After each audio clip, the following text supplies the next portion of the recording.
नमस्कार। फाइटर समाचार में आपका स्वागत है। पेश आज 23 जनवरी सुबह 6 बजे राजस्थान की खास खबरें। राजस्थान हाईकोर्ट की जोधपुर मुख्य पीठ ने मुस्लिम पर्सनल लॉ के तहत आपसी सहमति से तलाक के मामले में अहम फैसला सुनाया है। जस्टिस अरुण मोंगा और जस्टिस योगेंद्र कुमार पुरोहित के खंडपीठ ने मेड़ता फैमिली कोर्ट के उस आदेश को रद्द कर दिया जिसमें एक मुस्लिम दंपति के तलाक को मंजूरी देने से इनकार कर दिया गया था। हाईकोर्ट ने तल्ख टिप्पणी करते हुए कहा कि जब पति पत्नी दोनों अलग होने के लिए रजामंद हैं तो अदालत को उसमें तकनीकी अड़चनें नहीं डालनी चाहिए। मामला पाली निवासी आयशा चौहान और वसीम खान का है, जिनका निकाह 2022 में हुआ था। आपसी मतभेदों के कारण पति ने शरीयत के अनुसार 3 अलग अलग समय पर तलाक दिया और बाद में दोनों ने स्टाम्प पेपर पर आपसी सहमति से तलाकनामा तैयार किया। फैमिली कोर्ट ने इस अर्जी को खारिज कर दिया था, जिसे हाईकोर्ट ने वैध मानते हुए कहा कि मियां बीवी राजी लेकिन काजी राजी नहीं वाली स्थिति बन गई थी।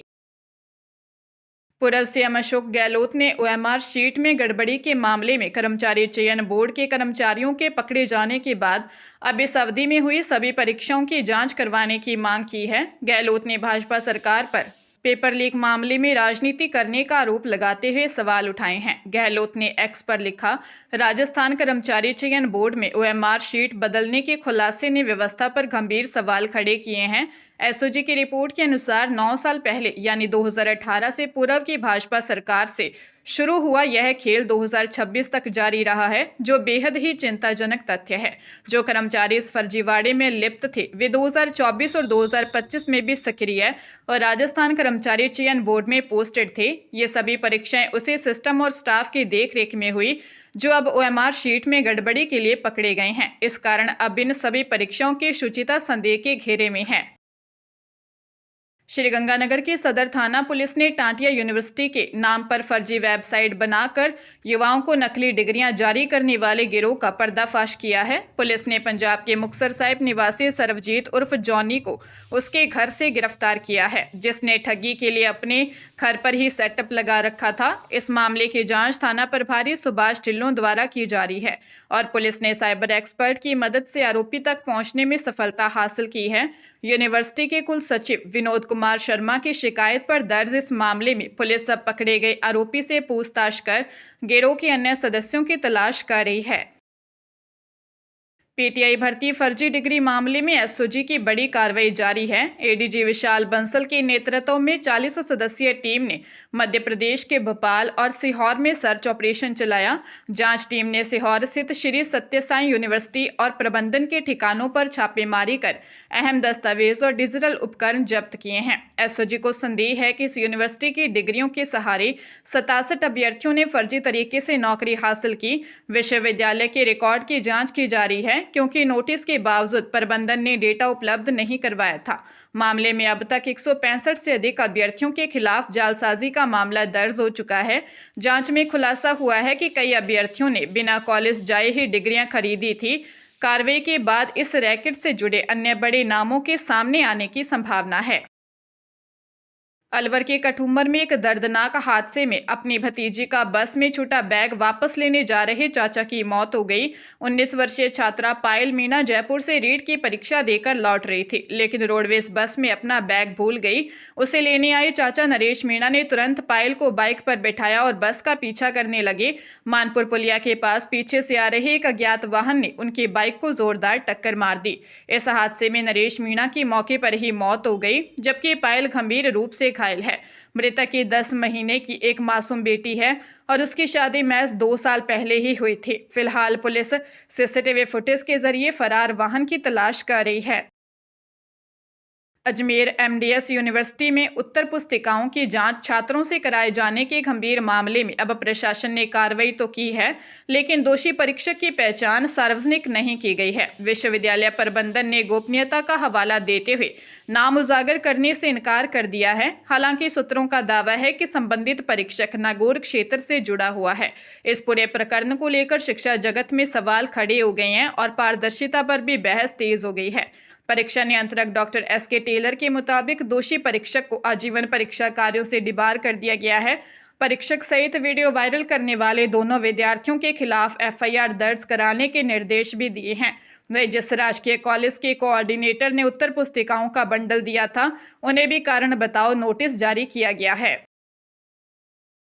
नए साल में मारपीट, पोक्सो, जहर, चोट प्रतिवेदन, शराब जांच, यौन हिंसा सहित सभी मेडिको लीगल और पोस्टमार्टम रिपोर्ट ऑनलाइन होने के बाद अब सरकार की ओर से मोबाइल पर फ्रेंडली ऐप लॉन्च किया है। अधिकारियों के अनुसार इसमें सभी प्रकार की रिपोर्ट भारत सरकार वे राज्य सरकार की ओर से 1 जनवरी से ऑनलाइन की हैं। हालांकि ऑनलाइन करने के लिए कंप्यूटर की आवश्यकता पड़ती थी। इसको देखते हुए सरकार ने अब मोबाइल फ्रेंडली ऐप लॉन्च किया है। ऐसे में अब डॉक्टर चलते फिरते कहीं से तथा अपने मोबाइल से भी रिपोर्ट बना सकते हैं। ये रिपोर्ट थानों और मेडिकल जूरिस्ट से सीधे जुड़ी होंगी। प्रदेश के संबंधित थानों से मेडिकल जूरिस्ट के पास आने वाली रिपोर्ट राजस्थान पुलिस के विशेष सॉफ्टवेयर अपराध और अपराधी ट्रैकिंग नेटवर्क प्रणाली के जरिए भेजी जाएंगी। स्कीम के तहत मेडिकल कॉलेज, जिला अस्पताल और सीएचसी को इस ऐप से जोड़ा गया है। राजस्थान के सरकारी निजी स्कूलों में कक्षा 5वीं और 8वीं में पढ़ रहे उन हजारों विद्यार्थियों के लिए राहत भरी खबर है जो तकनीकी कारणों या किसी अन्य वजह से बोर्ड परीक्षा 2026 के लिए ऑनलाइन आवेदन करने से वंचित रह गए थे। शिक्षा विभाग ये परीक्षाएं पंजीयक ने ऐसे छात्र छात्राओं के लिए आवेदन का एक अंतिम अवसर प्रदान किया है। अब संबंधित ब्लॉक के सीबीईओ और डाइट लॉगिन के माध्यम से 30 जनवरी तक ऑनलाइन आवेदन कर सकते हैं। पंजीयक शीशराम कुलहरी ने प्रदेश के सभी डाइट प्राचार्यों और मुख्य ब्लॉक शिक्षा अधिकारियों को निर्देश जारी किए हैं। आदेश के अनुसार यह सुविधा केवल उन पात्र विद्यार्थियों के लिए होगी जो सत्र 2025-26 में आरटी नियमों के तहत निर्धारित अवधि तक संबंधित कक्षा में नियमित अध्ययनरत रहे हैं। हरियाणा के गुरुग्राम के प्रसिद्ध मेदांता अस्पताल के नाम पर साइबर ठगी का बड़ा मामला सामने आया है। ठगों ने किडनी दान करने के बदले 3 करोड़ रुपए देने का लालच देकर लोगों को अपना शिकार बनाया। सदर थाने में धोखाधड़ी की शिकायत अस्पताल के medical superintendent doctor Sanjay Durani ने दर्ज कराई है। ठगों ने मेदांता अस्पताल के नाम और लोगों का इस्तेमाल कर एक फर्जी वेबसाइट बनाई।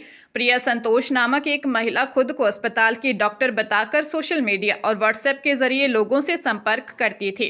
उसने फर्जी स्टाफ आईडी का इस्तेमाल कर लोगों का भरोसा जीता और पंजीकरण शुल्क के नाम पर पैसे ऐंठे। वही अस्पताल प्रशासन ने स्पष्ट किया है कि वे किसी भी तरह के अंग व्यापार में शामिल नहीं हैं और लोगों से ऐसी फर्जी वेबसाइटों से सावधान रहने की अपील की है।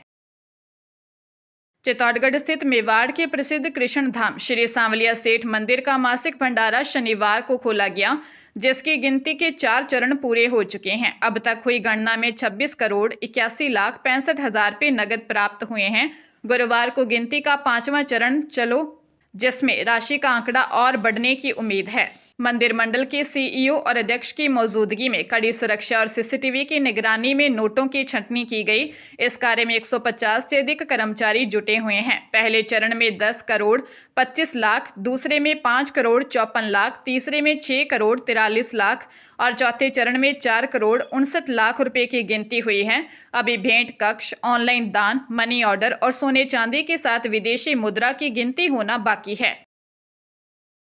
सवाईमाधोपुर की मानटाउन थाना पुलिस ने फर्जी निवेश के नाम पर ठगी करने वाले इनामी बदमाश फिरदौस खान को करमौदा गांव से गिरफ्तार किया है। थानाधिकारी सुनील कुमार गुप्ता के अनुसार आरोपी सोशल मीडिया के जरिए लोगों को निवेश पर 17 गुना मुनाफा देने का लालच देकर ठगी करता था।